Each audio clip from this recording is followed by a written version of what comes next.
For suppose వాళ్ళు is there any perfect age 5, 6, 7, 8 ఈ ఏజ్లో ఖచ్చితంగా టుడేకో ఖచ్చితంగా ఉన్నా లేకున్నా చేయించాలన్న ఏమైనా ప్రాక్టీస్ కానీ వాళ్ళ ఉందా? సో అట్లా అంటే ఆ వయసులో టుడేకో వేయించిన భవిష్యత్తులో నీకు ఎప్పుడు గుండె జబ్బులు రావు అంటే పుట్టుకతో వచ్చినాయి లేవు అని చెప్పేసి నిర్ధారించుకోవడానికి ఏమన్నా అట్లా ఉందా? మీ ఐడియా బాగానే ఉందండి. కానీ యూనివర్సల్ స్క్రీనింగ్ ఎక్కువ లేదు యాక్చువల్లీ. అంటే there no guideline in the west or in India. ఎందుకంటే అండి మన పాపులేషన్ ఎంత ఉంది, అందరికి ఎక్కువ చేయడం సాధ్యం అవ్వదు.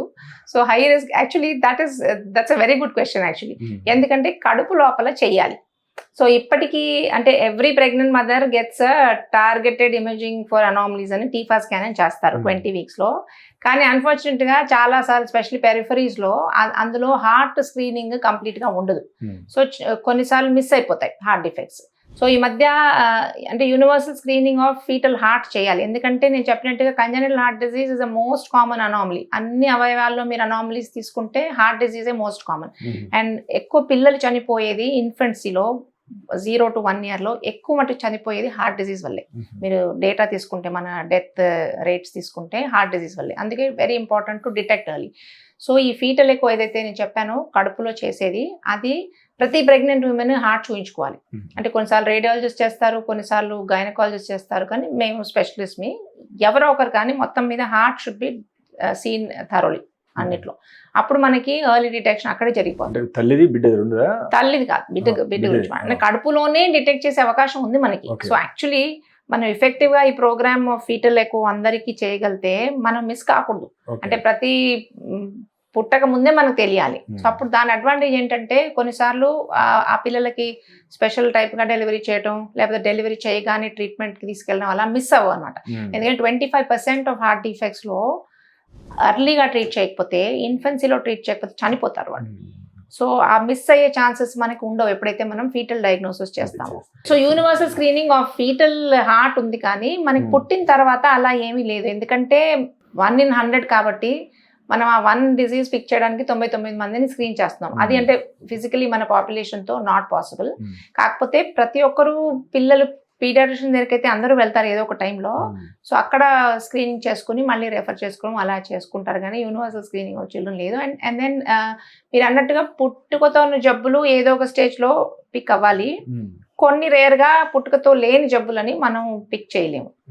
అది యూజువలీ సిమ్టమ్స్ ఉంటాయి. ఏమి లేకున్నా పిల్లలకు ఆయాసం అది లేకపోయినా మనం స్టెథోస్కోప్ పెట్టి వింటే వీళ్ళకి మర్మర్స్ వినిపిస్తాయండి. సో పిక్ చేయటం అంత ఇబ్బంది కాదు, ఎక్సెప్ట్ ఫ్యూ ASD అలాంటివి కొన్ని మిస్ అవుతాయి.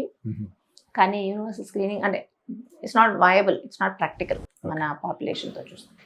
ఇంకోటి మేడం, అంటే ఇప్పుడు మనం ఇంతకుముందు గత 10 ఏళ్ళలో వచ్చిన టెక్నాలజీ అడ్వాన్స్ల గురించి మాట్లాడినాము. సో ఇప్పుడు ఏమవుతుందంటే అంటే మనం ఒక ఫాస్ట్ ఫేజ్లో ఉన్నాము. ఆర్టిఫిషియల్ ఇంటెలిజెన్స్ వస్తుంది, రోబోటిక్స్ వచ్చాయి, బిగ్ డేటా అందుబాటులో ఉంది. సో ఇటువంటి టెక్నాలజీతో వచ్చే 10 yearsలో ముఖ్యంగా మీ కార్డియాలజీ అంటే ముఖ్యంగా పీడియాట్రిక్ ఇంటర్వెన్షనల్ కార్డియాలజీలో ఎలాంటి మార్పులు సంభవించబోతున్నాయి?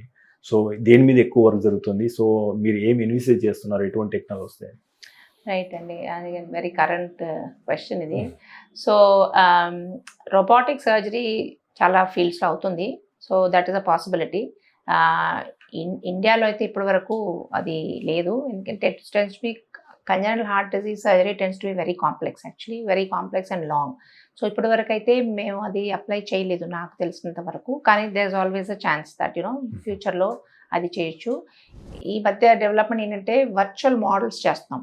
అంటే ఇప్పుడు హార్ట్ డిఫెక్ట్ ఉందనుకోండి, కాంప్లెక్స్ హార్ట్ డిజీజ్ ఏదైతే మనం ఎంత CT ఎంత MRI చేసినా కూడా మనకి అంత 3D వ్యూ ఉండదు. సో ఆ CTని యూజ్ చేసుకుని we're creating models, 3D models create చేస్తున్నాం.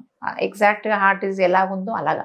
సో అది పెట్టుకుని ఎలా ఇంటర్వెన్షన్ చేయాలి, ఇంటర్వెన్షన్ ప్లాన్ చేసుకోవడం, ఎలాంటి సైజ్ డివైస్ పెట్టచ్చు, సర్జన్ అయితే ఎలా ఆ డిఫెక్ట్స్ అన్ని కరెక్ట్ చేసుకోవచ్చు, అలా చెప్పడానికి మాకు ఈ వర్చువల్ 3D మోడలింగ్ అనేది అది యూజ్ చేస్తున్నాం ఇప్పటికీ. Not in all cases but complex కేసెస్లో. సో ఎస్ అండి, యాజ్ టెక్నాలజీ అడ్వాన్సెస్ చాలా పాసిబిలిటీ ఉంది ఇక్కడ కూడా అప్లై చేయడానికి మనకి ఫ్యూచర్లో. మీరు తీసుకునే అదే మందులు, అదే నాణ్యమైన మందులు, కానీ సగం ధరకే. అవును, మెడ్ ప్లస్ బ్రాండ్స్ పై 50 to 80% తగ్గింపు.